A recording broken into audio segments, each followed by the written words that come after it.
Selamat siang para sahabat muda yang saya kasihi. Selamat berjumpa kembali dalam pendidikan agama Katolik dan budi pekerti pada hari ini. Kita patut bersyukur karena Tuhan tetap memberikan kita kesehatan dan kekuatan sehingga kita bisa datang dan bergabung dalam pendidikan agama pada hari ini. Sebelumnya, Mr. Absen dahulu, Anderson Putra, Antonius Bernard. Oke, terima kasih. Vincent Francisco, Gabriel Benedict, Gabriel Bernis, Hansen Herli, Juan Alvin Sebastian, oke, Kevin Fernando, Nicholas Jason, Shannon, Axel Setio, Diana, Gabriela Angelina, Gwyneth, Jesselyn, Jonathan Richard, Michael Lim, Theodore Jonathan, Vincentius Ferrer Kevin, Edward Joseph, Giovanni Angie, Vincenzo. Oke, terima kasih ya hadir semua. Para sahabat muda yang saya cintai, hari ini Mister berharap kalian semua dalam keadaan sehat. Ya.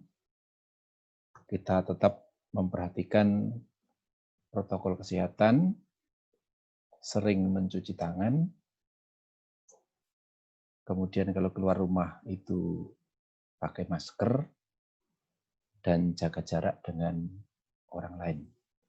Ya, baiklah, pada hari ini kita akan melanjutkan permenungan kita tentang panggilan hidup dan akan kita fokuskan pada tema panggilan karya atau kerja. Ya. Baik, sebelumnya mari kita berdoa terlebih dahulu. Karena Bapa dan Putra dan Roh Kudus. Amin. Ya Tuhan, terima kasih atas berkat-Mu kami boleh berhimpun kembali dalam pendidikan agama Katolik pada hari ini. Berkatilah kami supaya kami dapat belajar dengan sebaik-baiknya, menimba ilmu dan juga nilai-nilai rohani sebanyak-banyaknya, supaya kami semakin hari semakin mampu membangun hidup yang lebih bijaksana dan membawa daya manfaat bagi banyak orang. Kemuliaan kepada Bapa dan Putra dan Roh Kudus, seperti pada permulaan, sekarang, selalu, dan sepanjang segala abad. Amin. Dalam nama Bapa dan Putra dan Roh Kudus. Amin. Ya, para sahabat muda yang saya kasihi, sesuai tadi yang Mister katakan, hari ini kita akan belajar mengenai panggilan profesi atau kerja. Mengapa kita diberi kesempatan untuk memahami tentang profesi kerja atau profesi panggilan, panggilan profesi ya, panggilan profesi. Mengapa? Ya, kita sebentar lagi akan meninggalkan SMA dan mau tidak mau harus mempersiapkan diri menjadi pribadi-pribadi yang siap terjun di masyarakat. Entah kalian nanti sesudah lulus SMA mau langsung studi lanjut atau ada yang mau bekerja, itu silahkan, keputusan ada di tangan kalian. Yang penting sekolah mempersiapkan kalian untuk menjadi pribadi yang siap terjun di tengah masyarakat dan siap bekerja. Ya.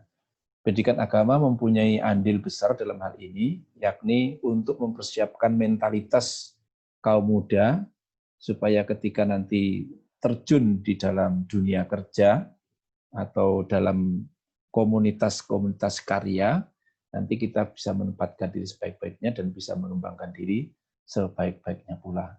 Sebagai anak-anak Katolik, kiranya hendaknya menjadi pribadi-pribadi yang mempunyai nilai atau sikap hidup yang penuh tanggung jawab, disiplin, bisa menempatkan diri di antara banyak orang yang menjadi kenalan baru kita nanti, dan juga bisa menjadi pribadi-pribadi yang betul-betul mengaktualisasikan diri sebagai seorang Katolik, bisa mewarnai dunia di mana kita berada atau di tempat di mana kita bekerja. Ya, jangan malah sebaliknya, sebagai anak Katolik justru menjadi orang yang bawa pengaruh buruk, jangan. Ya. Tetapi kita justru sebaliknya, kita harus memancarkan cinta Kristus dimanapun kita berada melalui tindakan, melalui perkataan, melalui karakter kita masing-masing. Ya, baik, Mister akan share screen tentang materi kita hari ini. Ditunggu sebentar. Semoga tidak ada problem ya.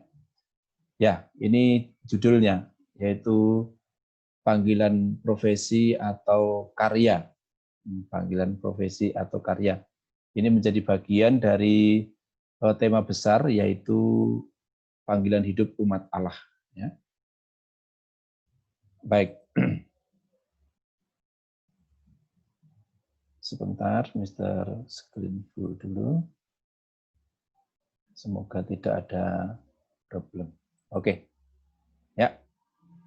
Dalam pembelajaran ini ada kompetensi dasar yang perlu kita perhatikan sebagai satu acuan proses kita. Ya. Nanti diharapkan pada sahabat muda ini bisa bersyukur atas panggilan hidup sebagai umat Allah atau gereja dengan menentukan langkah yang tepat dalam menjawab panggilan hidup tersebut. Ya. Itu dari segi spiritual, kita diharapkan mampu bersyukur atas panggilan hidup kita ini. Yang kedua, dari sisi sikap, kita diharapkan bertanggung jawab atas panggilan hidupnya, hidup kita masing-masing, sebagai umat Allah atau gereja, dengan menentukan langkah yang tepat dalam menjawab panggilan hidup kita. Kemudian dari segi kognitif atau pengetahuan, setelah pembelajaran ini kita juga diharapkan mampu memahami panggilan hidupnya sebagai umat Allah atau gereja dengan menentukan langkah yang tepat dalam menjawab panggilan hidup kita. Dan dari segi keterampilan nanti diharapkan kita semua dapat melakukan aktivitas, misalnya menulis refleksi atau doa atau puisi atau apapun juga yang sekiranya bisa semakin memantapkan ya, pemahaman kita tentang panggilan profesi ini. Kemudian yang berikutnya, sebentar ya.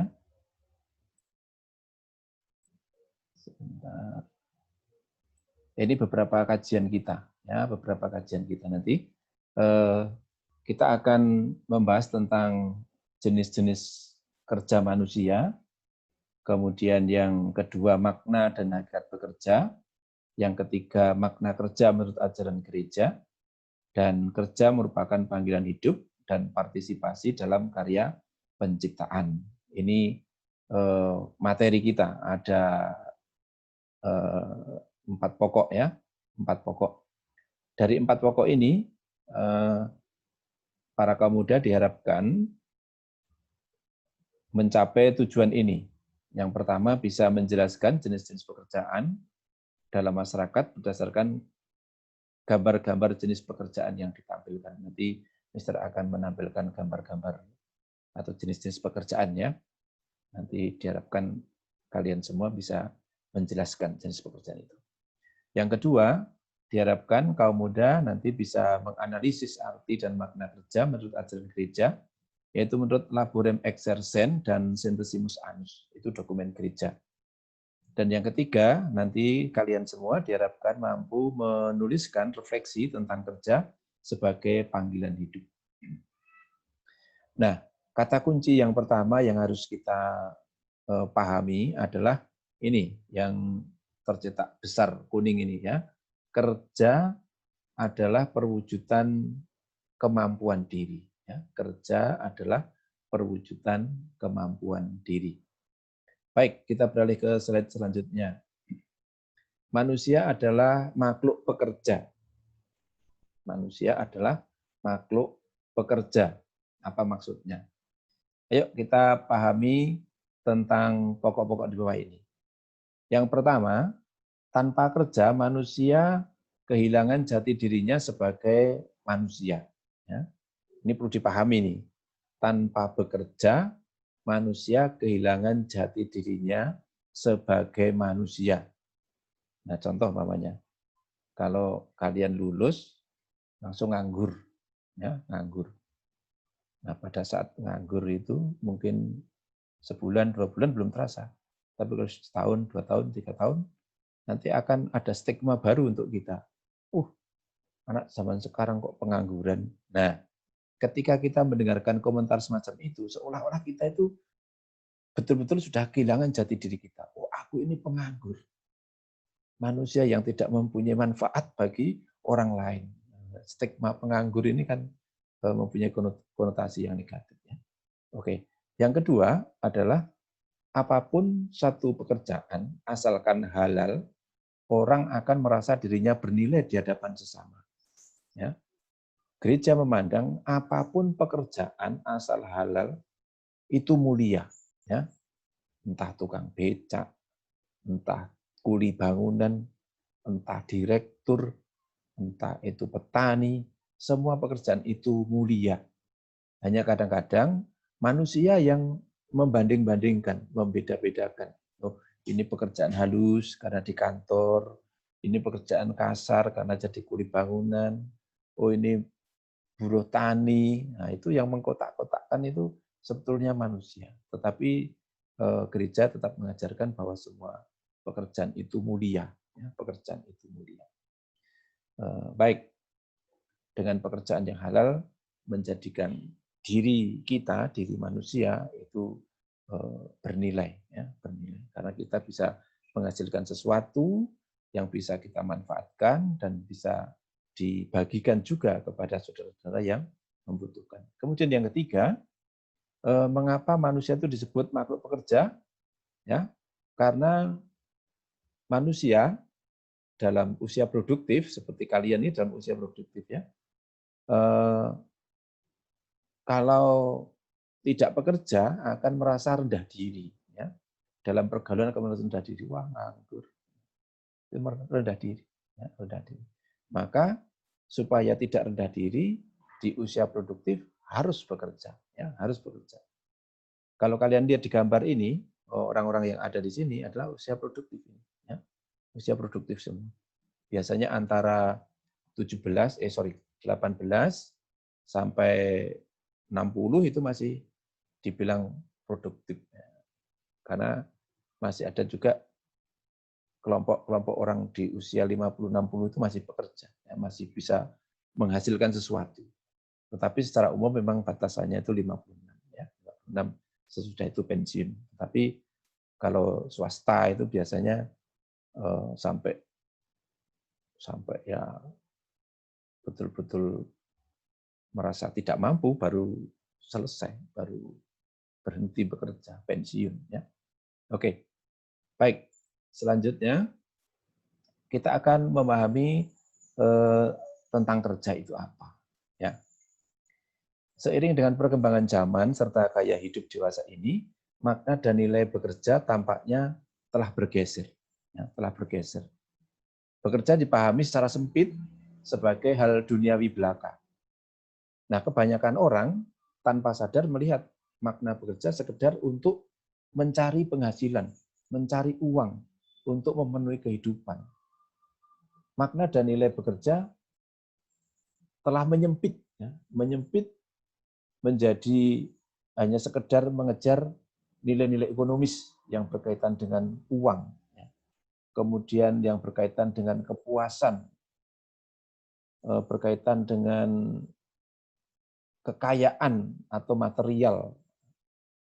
Padahal manusia itu bekerja tidak hanya untuk memenuhi kebutuhan hidup, tetapi terlebih adalah untuk mewujudkan diri, mengembangkan diri. Ya. mengikut sertakan diri kita ini di dalam karya Allah. Padahal begitu. Tapi sekarang ini nilai kerja sungguh-sungguh sudah bergeser. Dipahami hanya sebatas sebagai upaya untuk mencari uang atau mencari modal. Ya. Baik, pemahaman tentang kerja saat ini bergeser, lebih tampak dalam perihal ini. Ya. Modal dan uang dikejar demi uang itu sendiri. Nah, ini ya, modal dan uang dikejar demi uang itu sendiri. Ya. Jadi artinya secara sederhana, uang menjadi tujuan kerja. Nah, kalau uang sudah menjadi tujuan kerja, itu artinya nilai kerja mulai bergeser. Karena pada pemahaman yang dulu, ya, yang sesungguhnya adalah kerja adalah untuk kesejahteraan bersama atau bonum comune. Bukan untuk semata-mata mengumpulkan uang, tapi untuk kesejahteraan bersama. Ya. Maksudnya kalau kita bekerja dapat upah, ya, dapat uang, yaitu untuk kebutuhan keluarga, untuk kebutuhan tetangga yang membutuhkan bantuan kita, supaya keluarga dan orang-orang yang membutuhkan bantuan kita itu mengalami sejahtera. Nah, yang kedua, kerja pun bukan lagi demi pemenuhan kebutuhan sehari-hari, tetapi melampaui kebutuhan. Ya. Memiliki orientasi mengumpulkan uang sebanyak-banyaknya. Nah, ini yang menjadi alasan yang mendasar mengapa nilai kerja itu semakin bergeser. Yang ketiga, bahkan demi mendapatkan hasil ekonomis, seseorang mengabaikan nilai moral dalam bekerja dengan melakukan praktek ketidakjujuran. Seringkali kita dengarkan adanya korupsi, ya, hampir setiap hari di berita televisi itu menayangkan tentang orang yang korupsi. Nah, orang yang korupsi itu adalah orang yang sudah mengabaikan nilai moral. Dia mengeruk keuntungan dari haknya orang lain. Ya. Dia mengambil haknya negara. Ya. Dia mengambil haknya orang miskin, ya, untuk kepentingannya diri sendiri. Nah, itu orang korupsi itu orang yang sudah mengalami kemerosotan moral. Maka ini perlu diperhatikan. Kita besok kalau bekerja harus sungguh-sungguh memperhatikan nilai moral. Nah, kalau sampai kita korupsi, stigma kita itu tidak akan terhapus sepanjang usia kita. Sampai mati kita dikenal sebagai koruptor. Nah, jelek kan? Nanti untuk menyesuaikan diri di tengah masyarakat sudah susah lagi kalau sudah mendapat stigma koruptor. Maka jangan sampai jatuh pada perilaku yang namanya korupsi. Jangan. Ya. Nah, di Indonesia ini soal korupsi seolah-olah sudah menggurita, ya, susah untuk diatasi. Ya, soal diatasi. Tapi semoga generasi kalian adalah menjadi generasi-generasi yang jujur, yang mengutamakan keadilan dan kebenaran. Jangan memutarbalikkan hukum, jangan memutarbalikkan fakta dan data. Ya, itu berbahaya. Nah, kemudian yang keempat, pergeseran kerja juga tampak dalam pilihan kerja. Bekerja yang meningkatkan gengsi, sekaligus meningkatkan hasil ekonomis yang banyak diburu oleh kaum muda. Ya.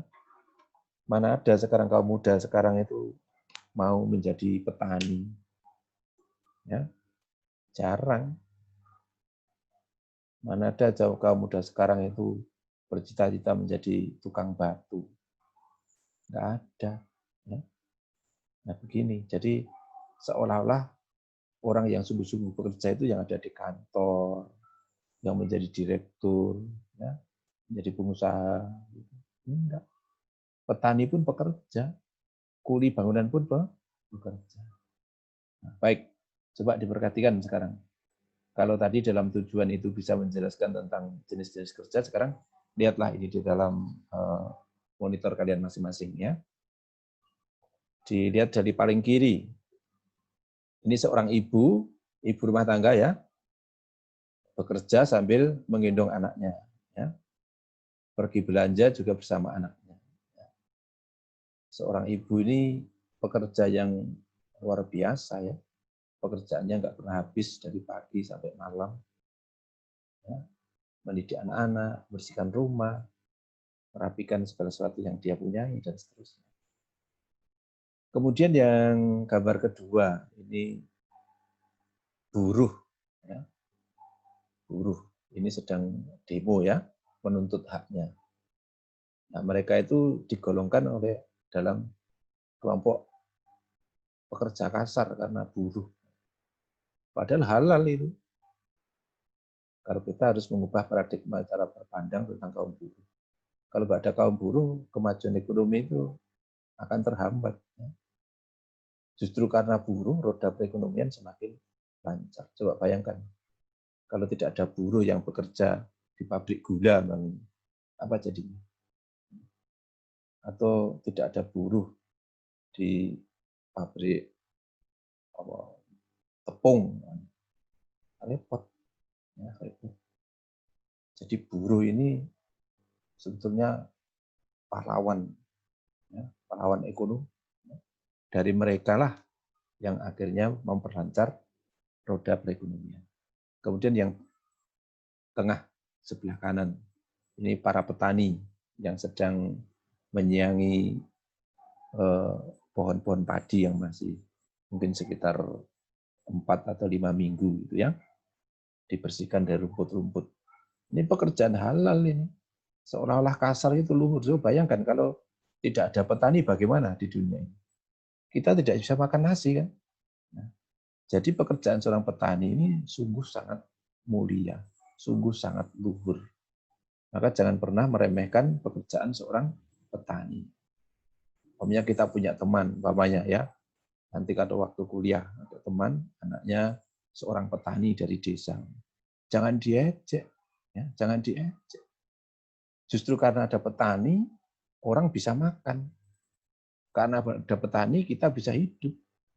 Ini pahlawan juga, pahlawan di bidang pangan ini para petani harus kita hargai betul-betul. Kemudian yang paling kanan adalah kuli bangunan. Ini juga pahlawan ini. Coba kalau nggak ada kuli bangunan ini, apakah akan berdiri hotel-hotel yang megah? Tidak ada. Jangan diremehkan mereka. Pembangunan gedung, rumah-rumah, dan termasuk rumah kalian itu, rumah kita berdiri karena ada tukang-tukang ini. Kalau nggak ada tukang ini, kita nggak punya rumah. Ya. Mau bikin sendiri, nggak mungkin. Ya, nggak mungkin. Siapa yang mau bikin rumah sendiri, mau ditinggali sendiri? Nggak ada. Jadi ini jasa para kuli bangunan. Maka harus dihargai. Tenaganya harus dihargai. Ya.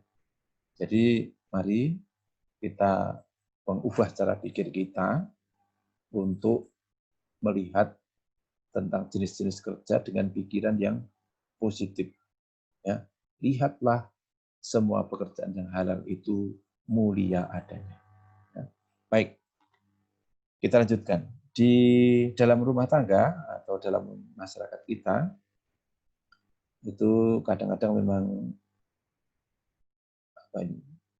ada pembedaan tentang kerja itu. Ada pekerjaan halus, ada pekerjaan yang kurang halus. Tetapi saya mengajak kalian semua untuk memandang kerja itu dari halal dan tidaknya. Ya. Kalau pencuri ya nggak halal, namanya pencuri. Tapi pencuri juga bekerja itu ya, mencari uang. Hanya caranya yang tidak benar. Baik, kita lanjutkan. Lalu bagaimana Gereja Katolik memandang tentang kerja? Ya, tentang kerja bagaimana? Ya. Gereja Katolik melalui ajaran sosialnya menaruh perhatian yang serius pada nilai kerja manusia. Yang pertama, manusia diciptakan menurut gambar Allah dan diberi mandat untuk mengelola bumi. Dengan ini manusia hendaknya menyadari ketika ia melakukan pekerjaan ia berpartisipasi dalam pekerjaan Tuhan. Ini perlu diingat ini ya. Ketika kita bekerja, kita sedang berpartisipasi dalam pekerjaan Tuhan. Apapun pekerjaannya, yang penting halal tadi ya. Kita sedang berpartisipasi dalam pekerjaan Tuhan. Yang kedua, dengan tenaganya, dengan tenaga, kita manusia memberikan sumbangan untuk merealisasikan rencana Tuhan di dunia ini. Kita diberi kemampuan, diberi akal budi, diberi kekuatan ya untuk merealisasikan rencana Tuhan di bumi. Untuk mewujud nyatakan rencana Tuhan di muka bumi. Atau untuk menunjukkan secara konkret ya, rencana Tuhan di muka bumi. Kemudian yang ketiga, manusia diharapkan tidak berhenti untuk membangun dunia menjadi lebih baik atau mengabaikan sesama. Tapi hendaknya disadari bahwa dengan bekerja kita memiliki tanggung jawab lebih untuk melakukan hal itu. Itu tertulis dalam Laboren Exercens artikel 25. Ya. Ini pandangan gereja tentang kerja. Kita lanjutkan sebentar. Pekerjaan merupakan kunci atau solusi dari masalah sosial. Ya. Nah, coba bayangkan umpamanya. Ada orang kelaparan, ya, karena tidak makan. Kemudian dia diberi beras supaya masak dan bisa makan. Nah, beras itu dihasilkan oleh seorang pekerja yang namanya petani. Jadi petani ya, mempunyai andil yang sangat besar untuk mengatasi kelaparan. Nah, kelaparan ini adalah masalah sosial. Maka sangat tepat bila dikatakan pekerjaan merupakan kunci atau solusi dari masalah sosial. Umpamanya, seorang anak tidak bisa membayar sekolah. Ya. Kemudian papai kerja keras, walaupun serabutan ya, dapatkan uang, kemudian bisa untuk membayar SPP. Anaknya bisa sekolah lagi. Jadi dengan bekerja, sang bapak tadi bisa mengatasi masalah yang sedang dihadapi oleh anaknya. Nah, jadi pekerjaan ini betul-betul menjadi kunci dan solusi dari masalah sosial. Oke, kita lanjut dari ajaran gereja tadi. Laboren Exercens artikel 3 masih menyatakan, pekerjaan sangat menentukan manusia dalam membuat hidup menjadi lebih manusiawi. Nah, seperti tadi, harga dirinya itu bernilai, begitu maksudnya ya. Dari Laboren Exercens. Kemudian yang berikutnya, peranan kerja manusia sangat penting sebagai faktor produktif untuk memenuhi keperluan material dan non-material. Jadi kalau kita bekerja, kita berproduksi, kita mendapatkan upah, itu bisa dipakai untuk kepenuhan material dan non-material. Umpamanya, kita dapat uang 1 juta, bisa kita pakai untuk beli beras, beli kue, beli minuman. Ini bentuk materialnya. Karena makanan, minuman ini kita butuhkan. Itu memenuhi kebutuhan material. Tetapi ketika kita sakit, namanya, kita harus ke dokter, kita harus periksa. Ini kebutuhan non-material, tetapi kita tetap butuhkan. Ya. Contoh itu. Kemudian yang ketiga, dengan bekerja manusia berinteraksi dengan manusia lain. Dalam dunia kerja kita tidak sendirian, tapi kita mempunyai rekanan kerja, kita mempunyai atasan, atau kita mempunyai bawahan, atau kita juga mempunyai rekan kerja. Nah, kita hidup dalam bentuk interaksi yang baru. Interaksi atasan bawahan, interaksi horizontal dengan teman-teman kerja, interaksi ekonomis bisnis dengan rekan-rekan kerja, dan seterusnya. Yang keempat, lewat bekerja pula manusia menghasilkan sesuatu untuk orang lain. Papa itu bekerja mendapatkan uang ya untuk mama, untuk kalian, adik, kakak, nenek, kakek, begitu. Jadi hasil kerja itu diperuntukkan untuk orang lain, ya, untuk membantu orang lain.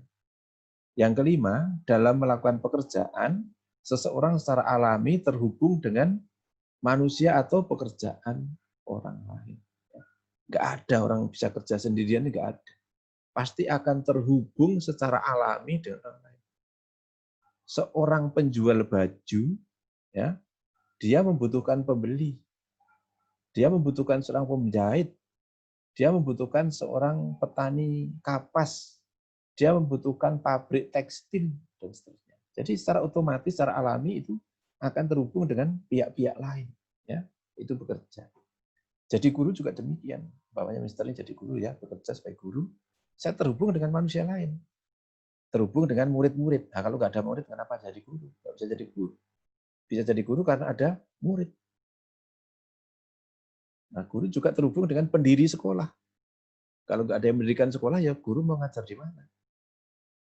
Mungkin bisa ngeles. Tapi kalau ngeles juga butuh murid. Butuh orang tua yang membayar, dan seterusnya. Jadi kita terkoneksi dengan secara alam. Yang keenam, lewat bekerja pula manusia menghasilkan sesuatu. Sesuatu itu tidak hanya material, uang, ya, tapi juga menghasilkan relasi, menghasilkan pertemanan yang lebih dekat, ya, kebersamaan, kegotong royongan, dan seterusnya. Itu yang kita dapat dari kerja. Kemudian yang terakhir, pekerjaan membuat manusia menghasilkan sesuatu menjadi berubah dan produktif karena sumber daya manusia yang bekerja jauh lebih luas daripada sumber daya alam. Dan karena itu membuat manusia semakin sadar untuk mengelolanya. Ini yang ditegaskan dalam Synthesis Anus artikel 31. Nah, jadi sekali lagi, dengan bekerja, hendaknya kita mempunyai dampak atau mempunyai efek terhadap lingkungan dan orang-orang yang ada di sekitar kita. Ya. Karena sebagai pemilik sumber daya manusia ini, ya, kita ini sebagai pemilik sumber daya manusia. Ya. Tidak hanya melakukan sesuatu sekedarnya, bukan begitu. Tapi kita diberi kecerdasan, olah pikir yang matang, kemudian berinovasi, begitu. Ya. Supaya apa? Supaya kita bisa mengolah segala sesuatu untuk kita jadikan sesuatu dan akhirnya nanti bisa kita jual atau kita sampaikan kepada pihak-pihak yang membutuhkan. Ya.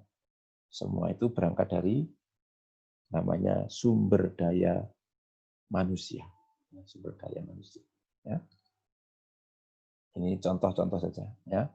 Umpamanya seorang pembuat meja belajar ini. Ya.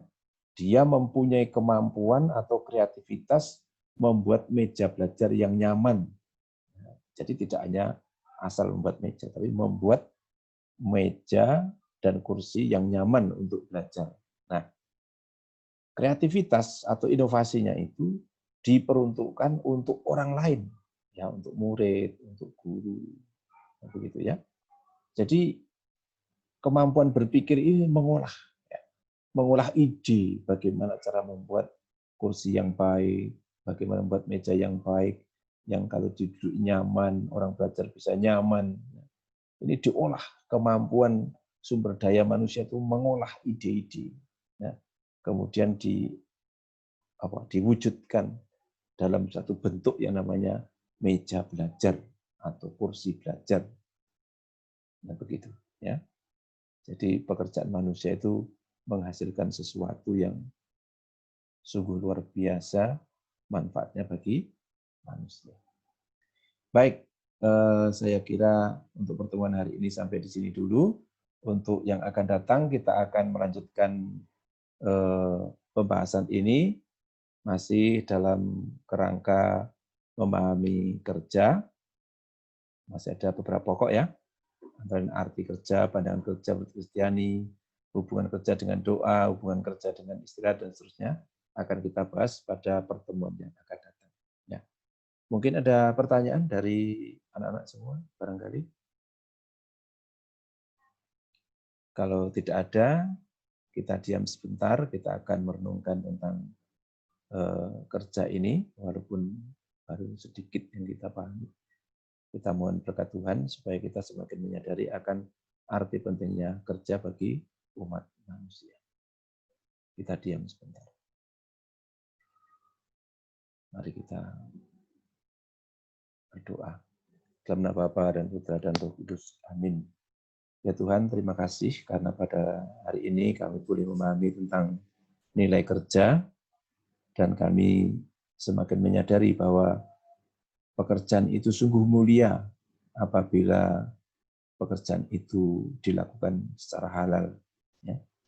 Walaupun ada pembedaan, kerja itu ada yang disebut kerja halus, kerja kasar, namun kami sebagai umat-Mu memandang bahwa nilai jenis pekerjaan itu sangat bernilai dan mulia.